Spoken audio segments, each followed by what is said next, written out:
Hi guys, I'm James from Batrium, and today in the test lab I'll be going over how to run a device sync on your Cellmate K9 system. So, why would you do this? Basically, anytime you set up a new system or change the number of cells in your system, you should run a device sync. So, basically, if you need to do this, it can often present itself as a gap in your graph. Here we've got 16 cells plugged into two K9s.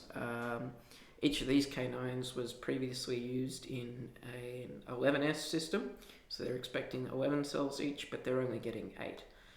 And even though, if we head to the hardware tab here, we've told our Watchmon that we're expecting 16 cells, because we haven't run the device sync yet, we're seeing a gap in this graph.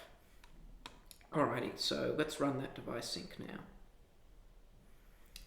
So I've got the right number of cells selected, and we will head to device sync. Alrighty, so we'll hit start.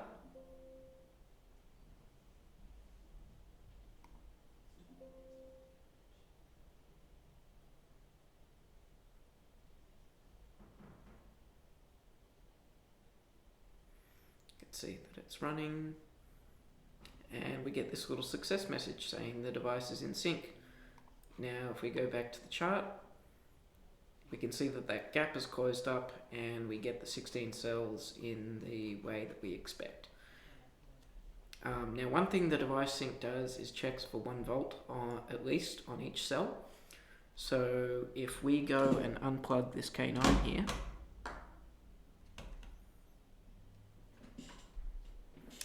and use the loopback cable to make sure that the first one still works. We'll see that those 8 cells have reappeared. But if we go to run that again,